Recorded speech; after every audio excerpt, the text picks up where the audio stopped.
Colombia, un país que se asoma a la paz tras más de medio siglo de conflicto armado. Sobre sus hombros carga con 220.000 víctimas y 6 millones de desplazados. Después de años de negociaciones, de fechas incumplidas y de que el pueblo colombiano rechazara el acuerdo, la guerrilla de las FARC y el gobierno han llegado a un pacto, marcado por la esperanza, el dolor, el miedo y la necesidad de reconciliación. El corresponsal de RT, Francisco Guaita, ha viajado a Colombia, donde el tormento de la guerra aún se siente y donde la paz todavía tiene más forma de ilusión que de realidad.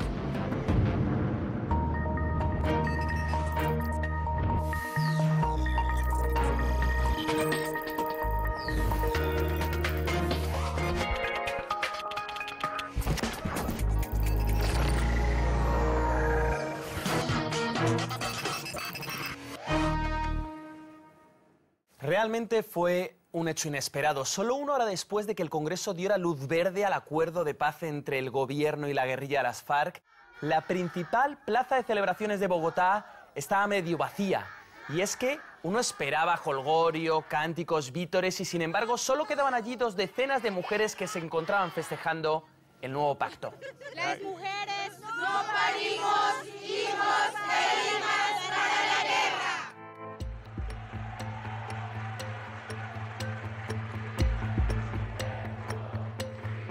Las desgastantes negociaciones de 4 años en La Habana, el no del pueblo colombiano en el plebiscito y la politización del proceso de paz hizo que un día histórico fuera más de titulares de prensa que de alegría en las calles.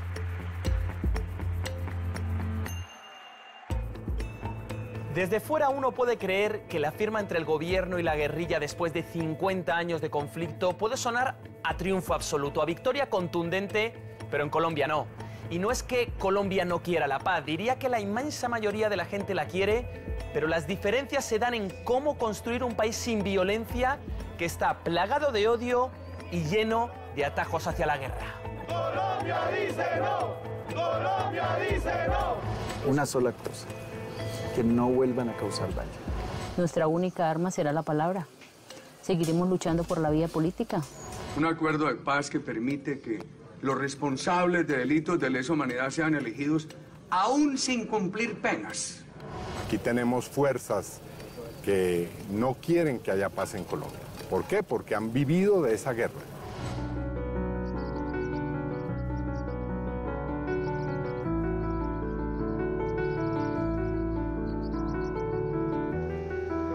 Ocho de cada 10 víctimas, repito, 8 de cada 10 víctimas del conflicto colombiano han sido civiles.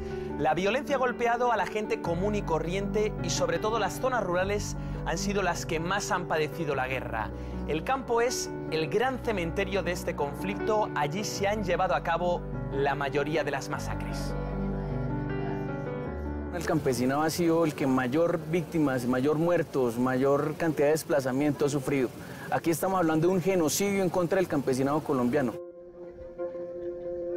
Pero no solo eso, en el campo se encuentra la raíz del conflicto, la pobreza y la inequidad. Colombia es el segundo país de América Latina más desigual, solo por detrás de Honduras. Y en el campo no solo se encuentra el motivo de la raíz de este conflicto, sino también es la gasolina que alimenta el conflicto, el cultivo de drogas ilícitas y la extracción de minerales ilegales. Pocos explican, como Adolfo, las consecuencias de la guerra en las zonas rurales. El agua no es potable, la salud es mala, la educación es mala. Pero eso no puede reclamar nada porque de una vez lo tildan de guerrillero. Pero la dignidad lo permite a uno, que lo único que le queda perder es la vida. Nada más. Yo no hay más que perder acá en estas regiones. Se perdieron muchas cosas. Un muerto más, un muerto menos, no se dice nada acá. Se entierra y se acabó. Uno de esos muertos precisamente fue el hijo de Adolfo. Lejos de atrincherarse en su dolor, decidió convertirse en un líder campesino de la zona, alzar la voz frente al miedo, luchar contra la ausencia de derechos básicos en el campo. Lo obligaron a que colocara bomba en la inspección de la policía. Y la manipuló y estalló una terraza aquí cerquita, y voló en pedazos. Ese no es un trago fácil de herir.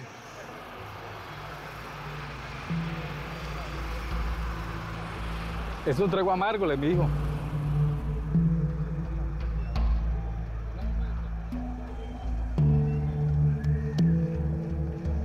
Lo más positivo del acuerdo de paz, dice, es el descenso de muertes por el conflicto. Eso se ha reducido de forma drástica. Sin embargo, Adolfo está alarmado por los asesinatos perpetrados a líderes campesinos y sindicales. En los primeros 40 días del 2017 han muerto 21 dirigentes campesinos. La amenaza ahora, el temor más grande que tienen los campesinos acá son los grupos armados que pueden entrar, manejados por las mafias, los politiqueros de turno. Eso es el temor más grande que tienen estas regiones. Porque después de la guerrilla se desplace, y estas regiones quedan olvidadas. A la violencia en las zonas rurales se suman dos preocupaciones centrales del acuerdo de paz. ¿Cómo se van a restituir las tierras robadas a los campesinos? ¿Y qué va a ocurrir con los cultivos de coca?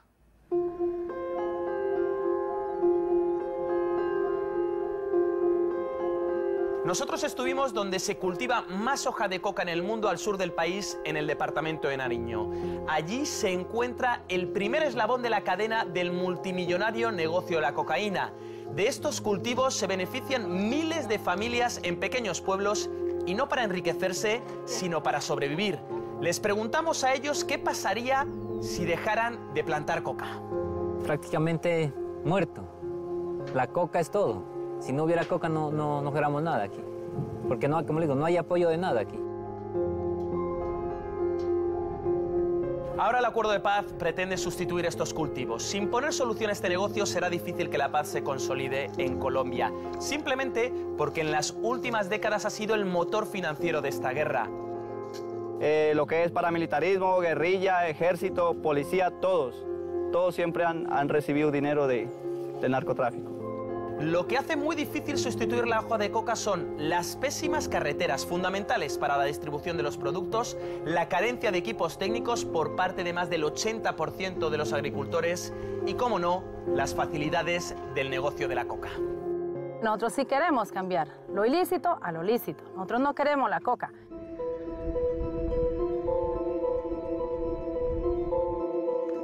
Muchos raspadores denuncian que no solo no ha habido ayudas para cambiar el cultivo de la hoja de coca, sino que ha habido una lucha feroz contra ella. Sobre todo en la época del presidente Uribe, que con el apoyo de Estados Unidos redujo de forma ostensible la producción.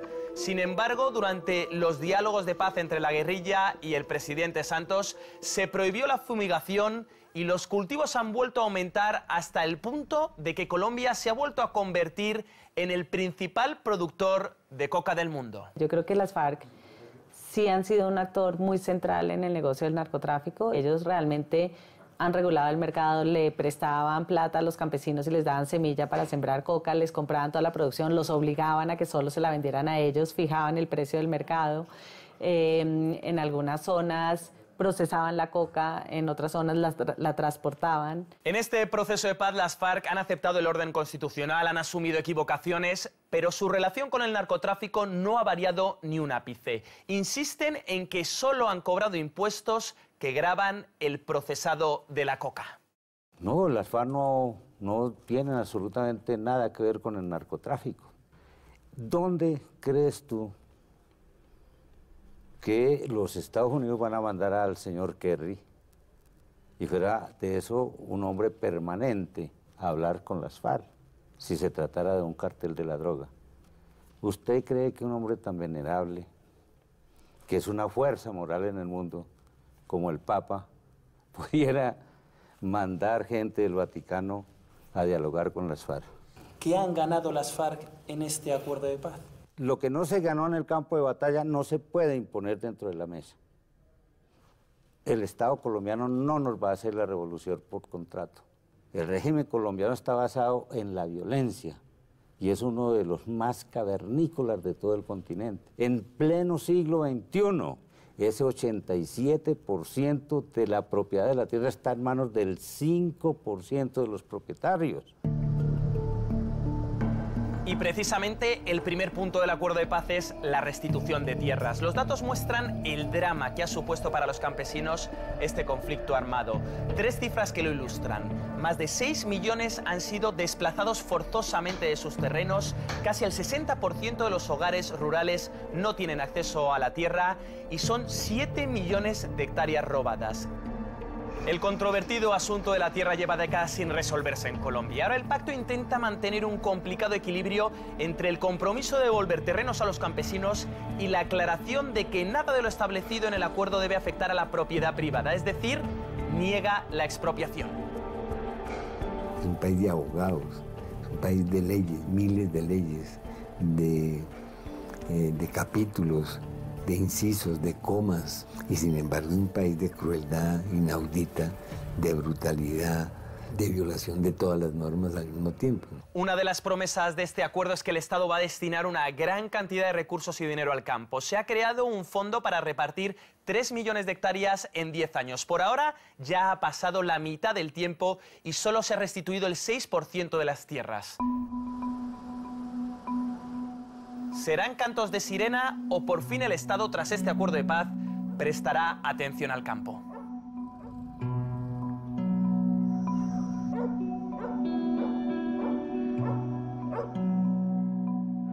El abandono estatal muchas veces es el culpable de la violencia que se vive en estos territorios tan apartados y tan abandonados. El mayor problema aquí es el abandono del gobierno. Por eso tenemos que cultivar coca. Han venido muchas organizaciones de otro lugar a organizarnos, hagan esto, hagan esto otro, pero cuando ve que ya vamos a arrancar, nos dejan tirados y se han ido. Eso nos ha pasado acá, nos duele mucho.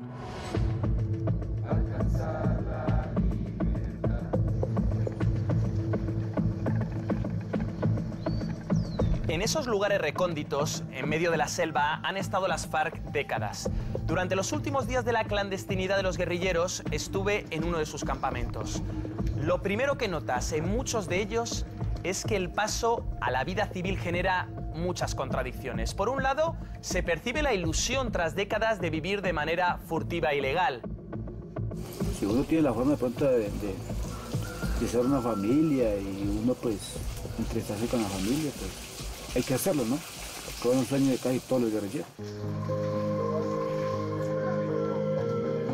Marina lleva más de 18 años en la guerrilla, desde entonces no ha visto a sus padres y asegura que tampoco lo necesita porque su familia está en las FARC.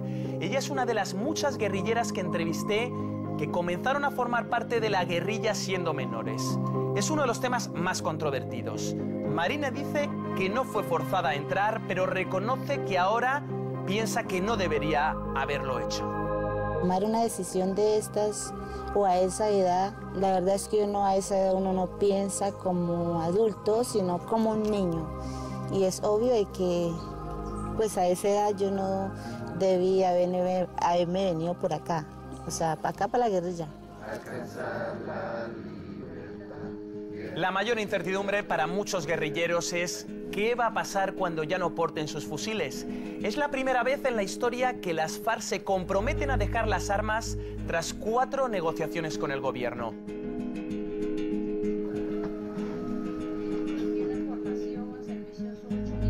Uno quedar desarmado, sin nada, entonces pienso que no, con qué se va a defender en caso de que lo vayan a matar a uno. Y ese sentimiento de incertidumbre afecta a todos, desde los guerrilleros más jóvenes hasta los fundadores de las FARC. El sargento Pascuas es uno de los pocos que ha sobrevivido a los 52 años de guerra. Advierte que como comiencen a matar a miembros de la guerrilla, volverán al monte.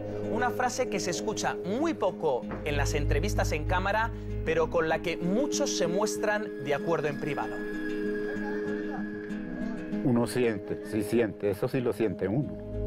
Que quedamos como desnudos, como que, quién sabe, el gobierno ahora quiere hacer con nosotros. Pero pues vamos a ver, ¿no? Pero también decimos, ¿no? Pues si nos toca seguramente volver a lo de antes, con bombas, con dinamitas, volvemos a conseguir armas.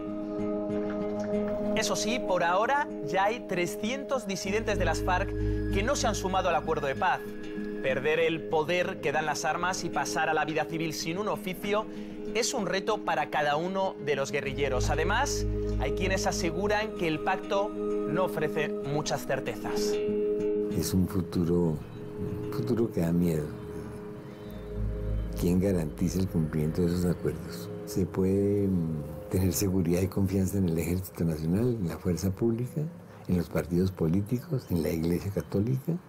Pero, ¿qué ha ocurrido para que las FARC lleguen a un acuerdo tras más de 50 años de guerra con el Estado? ¿Qué ha cambiado? El hecho mismo de tratar de llegar al poder por la vía armada estaba liquidada. Este acuerdo posibilita a las FARC a seguir haciendo política, ya no quedar liquidadas como terroristas. Y ahí precisamente está uno de los asuntos más polémicos de este acuerdo de paz aprobado en el Congreso. ¿Van a pagar las FARC con cárcel sus delitos? ¿Van a poder ser elegidos políticamente sin pasar por prisión? Nosotros no nos oponemos a que las FARC cree un partido de manera rápida, ni que con ese partido político pueda presentar personas al Congreso.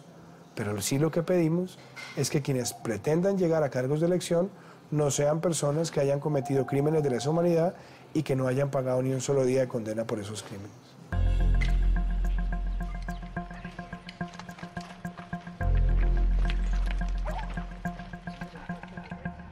El acuerdo establece una justicia especial para los responsables de crímenes de sangre. Quienes cuenten toda la verdad sobre sus asesinatos cumplirán otro tipo de condena que no sea la cárcel.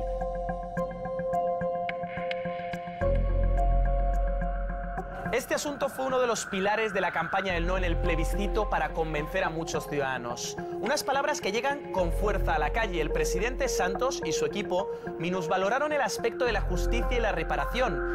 ¿Con qué dignidad van a llegar al Consejo, al Senado, a la Presidencia? Personas que nunca han tenido dignidad, que no han tenido miedo de matar a seres humanos. ¿Cómo van a llegar allá? ¿Con qué dignidad? Pero la polémica no acaba aquí.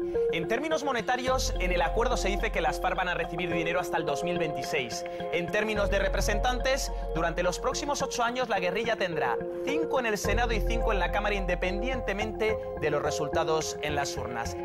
Pero lo que no puede ser es que la paz esté por encima de la justicia y sobre todo de que quienes han ordenado los crímenes más graves en la historia de nuestro país no paguen por esos crímenes. En ese pulso político, Clara Rojas está al otro lado y su opinión es especialmente significativa ya que no se trata de una congresista cualquiera. Fue secuestrada durante 5 años por las FARC. Ella reconoce que el acuerdo no es perfecto en términos de reparación de víctimas, pero ve muchos más beneficios que desventajas. El hecho de que las FARC entreguen las armas genera una condición de facto en el país de paz. El índice de mortalidad en Colombia ha descendido a unos niveles casi como en Dinamarca. Uno de los asuntos que me interesaba especialmente en medio de este proceso de paz es saber cómo se sienten los culpables ante el dolor causado a miles de colombianos. ¿Hasta qué punto se hacen responsables del odio generado en el país? ¿Y dónde colocan el perdón en este paso hacia la no violencia? Tras hablar con muchos guerrilleros, la violencia en la mayoría de ocasiones acaba justificada por el conflicto en sí. Esta guerra ha sido muy, como le digo yo, desastrosa. Hubo mucha sangre, ha habido mucha sangre, mucha muerte de soldados como guerrilleros. Y el pueblo que ha sufrido esta guerra muy atroz, una guerra muy tremenda, muy dura. Históricamente las FARC han dado la espalda a las víctimas o simplemente ni las han mirado. Es más, ha habido muchos momentos en los que los mismos guerrilleros se han sentido víctimas del conflicto. Sin embargo, en este último año han reconocido el dolor causado sobre todo en masacres específicas. Es decir, no creen que su lucha haya sido errónea, pero asumen que han cometido errores. En algunos momentos nosotros afectamos a personas individualmente y de pronto nos fueron las manos también en algunas acciones que sin querer perjudicamos a mucha gente. Le hemos pedido perdón, no queremos hacer ningún espectáculo con las víctimas. A pesar de que para los más críticos se trata de gestos propagandísticos, las FARC han pedido de forma pública perdón ante las víctimas por 3 masacres que cometieron. Una de ellas fue el asesinato de 11 diputados de Cali tras más de 5 años secuestrados. Esa tragedia supuso uno de los momentos de mayor rechazo en todo el país hacia la guerrilla. Queremos expresar nuestro más sincero y público reconocimiento de responsabilidad y pedir perdón a las víctimas. En ese acto de reconciliación estuvo presente Fabiola, la mujer del entonces presidente de la Asamblea asesinado por las FARC, una de las caras visibles que representan a las víctimas de la guerrilla. Fabiola, tras acumular mucho odio, mucho rencor hacia las FARC, decidió dar un paso hacia adelante un tiempo atrás. Ella nos contó cómo fue ese proceso de perdonar a los asesinos de su marido. Al principio uno no quería encontrarse con los victimarios, con quien te hizo tanto dolor, con quien te cambió la vida, con quien te hace un daño irreparable. Porque hay mucho dolor, hay rabia, hay odios y hay miedos.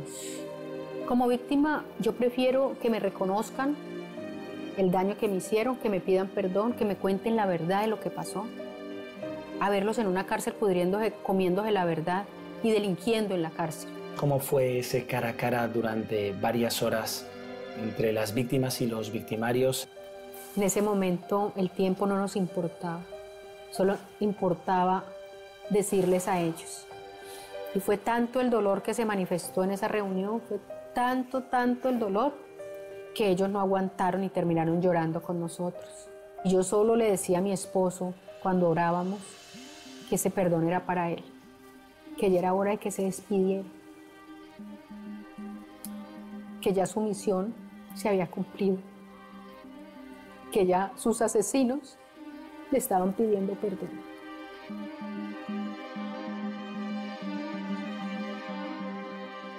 Si hay algo que resalto en este complejo camino hacia la paz es la valentía, el coraje de las víctimas para tender puentes, para reconciliar, para intentar cerrar las heridas de todo un país a pesar de lo sufrido.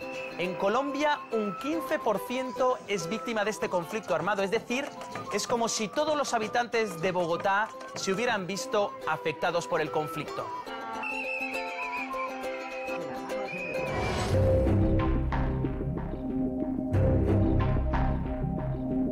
Y una de las grandes preguntas es: ¿quiénes son los responsables de la guerra? ¿Qué actor en el conflicto carga a su espalda con mayor número de asesinatos? Más del 60% de las masacres las han cometido los paramilitares. Más del 35% de los asesinatos selectivos los han perpetrado los paramilitares. Si hablamos de desapariciones forzadas, más del 60% los suman los paramilitares y las fuerzas del Estado.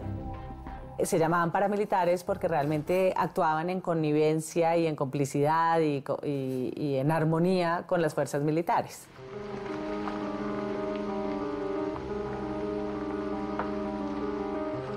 Un ejemplo es la Comunidad de Paz de San José de Apartadó. Allí, la Comunidad de Paz se construyó en medio de la violencia de 20 años y decidió ser neutral al conflicto, no sostener ningún arma, no apoyar a nadie. Pero les salió caro. Un cuarto de su población fue asesinada, en su mayoría por los paramilitares. En estos 20 años ha puesto 326 muertes. ¿Será que con ese proceso de paz habrá justicia? ¿Será que habrá justicia para estos 20 años de horror contra la comunidad? En ese acuerdo nosotros no vemos nada por allí. Tras la desmovilización, el gobierno de Uribe y el actual gobierno de Santos han negado que existan los paramilitares en el país. Es el gran tabú del gobierno porque cuando uno viaja por las zonas rurales se escucha todo lo contrario. Casi nadie desconoce que estos grupos armados ilegales siguen actuando. Nos extrañamos muchísimo. Es lo que hemos dicho durante 20 años. Nos extrañamos muchísimo de que a estas alturas el Estado siga diciendo que no hay paramilitares. Eso no es otra cosa más que seguir patrocinando un proyecto paramilitar en esta región de San José de Apartadó. Los neoparamilitares juegan un papel crucial en este proceso de paz. Hay quienes dicen que sin ellos dentro del acuerdo y sin la segunda guerrilla del país, el ELN, no habrá paz. Otros consideran que ahora que las FARC han dejado sus territorios controlados, estos grupos armados van a ganar más y más fuerza. En algunas zonas hay ya comunicados de los neoparamilitares diciendo que son el nuevo clan que controla ese territorio. Los grupos paramilitares se fortalecieron mucho más con otras siglas, fortalecieron con el auspicio y el apoyo de la mafia, con el sectores de los militares, con sectores de la policía, con sectores del empresariado, con sectores, llamémoslo así, del Estado colombiano.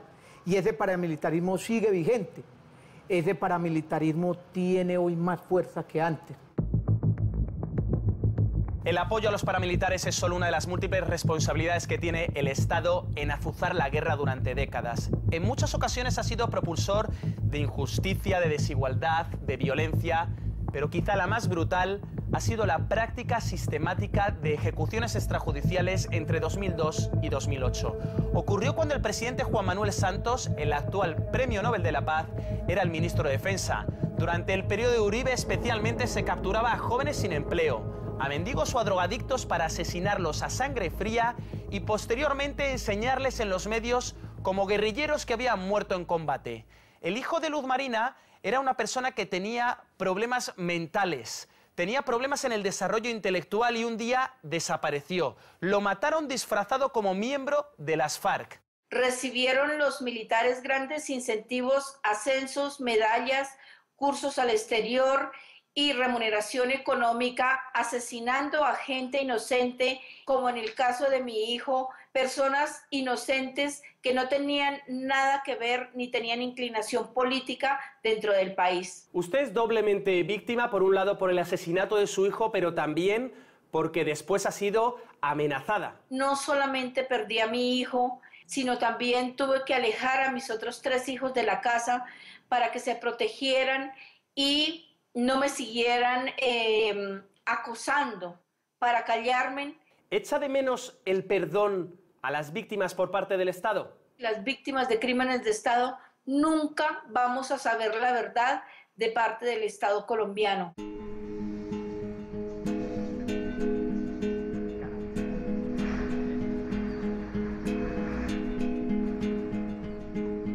En total ya hay casi 1000 miembros de las fuerzas del orden condenados por las ejecuciones extrajudiciales. Un hecho que demuestra que en ocasiones la justicia llega tras la lucha de las víctimas sin casi apoyo alguno de un estamento. Pero a su vez el ejército sigue en un proceso lejano a la reparación, ya que promociona a militares vinculados con los llamados falsos positivos.